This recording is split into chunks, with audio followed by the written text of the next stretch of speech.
Welcome back to the Good as Gold Stock Exchange, the series where we analyze Pokemon usage stats from official VGC events. Today we're taking a look at Lille 2026, which hit 679 players. Being in EU, we can see some significant differences in the top 12 Pokemon compared to NA.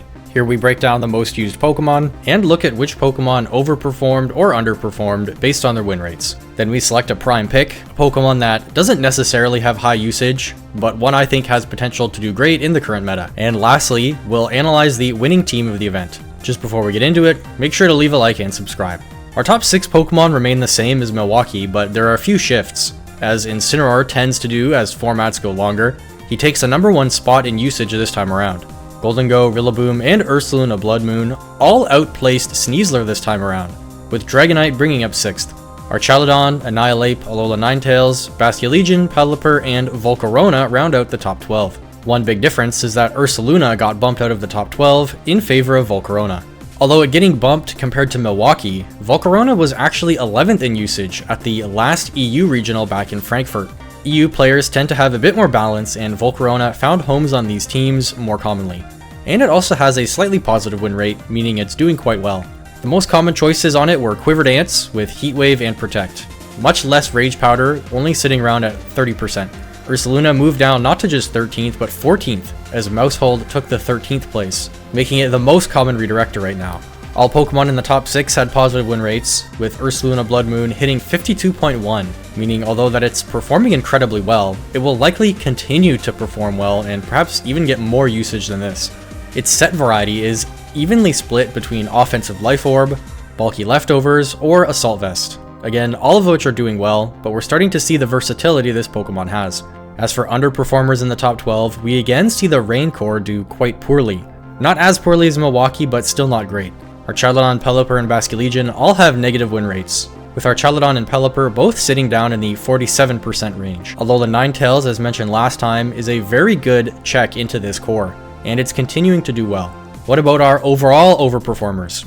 We'll be changing our criteria from 2% usage to about 5% usage, as 2% has felt just a little bit too niche still.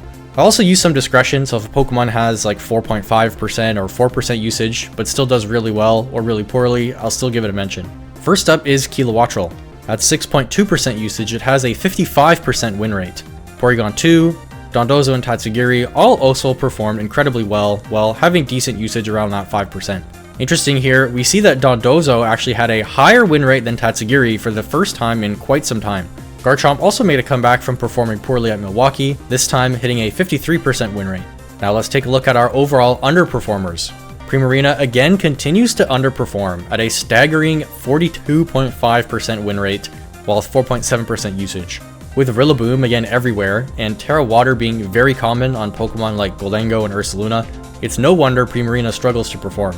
Again, with less dragon types to use its strong fairy typing against, the 2 most common dragons are Archaludon, which isn't even weak to fairy, and Dragonite, which can still survive an attack with multiscale. Electabuzz severely underperformed as well, being at 8.1% usage with a 43.4% win rate. We know Electabuzz and Magmar tend to be more common in EU, hence the higher usage rate. Perhaps the increase of Pokemon like Ursaluna Blood Moon, and again the underperforming rain Pokemon that this Pokemon is usually good into, are factors for its low win rate. Whimsicott again underperforms at 11% usage, but just a 45.4% win rate. Its biggest competitor for priority speed control, Talonflame, is doing quite well with a 52.6% win rate. Not only is it doing well, but it also has a very positive matchup into Whimsicott, perhaps affecting Whimsicott's win rate. Now for this week's prime pick, I'm going to go with Kilowattrel. It's been steadily increasing in both usage and win rate.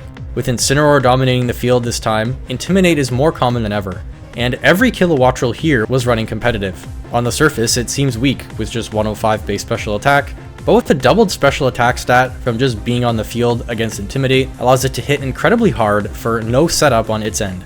Its base 125 speed is also crucial in this format, as it outspeeds Sneasler and hits it super effectively with Air Slash. A +2 Air Slash hits many things neutrally and can even fish for flinches. Air Slash and Thunderbolt coverage hits all of the top 12 Pokemon for at least neutral damage, if not super effective. The only exception to this is Archelodon, which resists both. As mentioned, Terra Water is also incredibly common, allowing its electric type attacks to hit threats like Goldengo and Ursaluna super effectively. Not only is it pretty good offensively, but its defensive typing is also quite good in this meta, as it resists attacks from Sneasler, Goldengo, Rillaboom, and it brings in immunity to ground attacks from Ursaluna. Importantly, it also outspeeds all other non-priority Tailwind setters like Pelipper and Dragonite. And it even has a good matchup into the priority Tailwind setters of Whimsicott and Talonflame. Discharge is also sometimes seen next to ground types like Garchomp or Ursaluna for the classic Disc Wake combo. Now let's take a look at the winning team. None other than Marco Silva took the title this time, making it his second regional win and fifth major win, sixth if you count the Global Challenge 2 from 2025. In a format many complain was solved, he brought an incredibly innovative team, running Ursaluna Blood Moon, Dragonite, Incineroar, and Goldengo.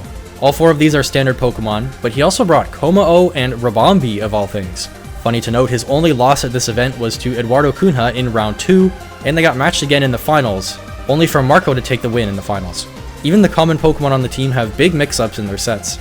Terra Fire and Covert Cloak on Incineroar, Terra Steel and Power Gem on Goldengo, and Terra Steel and Extreme Speed on Dragonite. All these aren't incredibly uncommon, but they're not anywhere close to standard. Kommo-o is also running an incredibly unique set. In the past in Reg H, we saw Iron Defense and Body Press sets, and we saw setup sets with Clangorous Soul, both of which wanted to set up and then start sweeping. This one, however, has no setup move at all, but instead opts to go straight for damage with a Spread Clanging Scales, and a Throat Spray to get a special attack boost after the first use. Both Kommo-o and Goldengo have foregone their typical setup moves for straight offense. This works well thanks to the star of the show, Ribombee. With its base 124 speed, it outspeeds almost everything in the format, can hit them with a Fake Tears, dropping their special defense by 2 stages, allowing Kommo-o or Goldengo to pick up big one-hit knockouts with Make It Rain or Clangorous Soul. Ribombee also offers Tailwind support, while not priority, it is still very fast as mentioned. With a Focus Sash, it can't be taken out in one hit, and its ability Shield Dust functions like a Covert Cloak, giving it a significant edge, being able to hold both a Focus Sash and be immune to Fake Out flinches.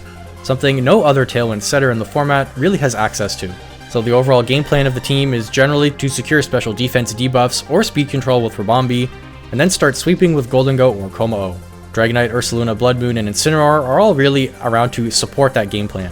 Dragonite having extreme speed allows it to pick up KOs on anything that wasn't quite weak enough to get finished off, and Ursaluna Blood Moon can also take advantage of the Fake Tears from Ribombee. Incineroar seems incredibly teched to win trades against opposing Fake Out Pokemon in Rillaboom and Incineroar.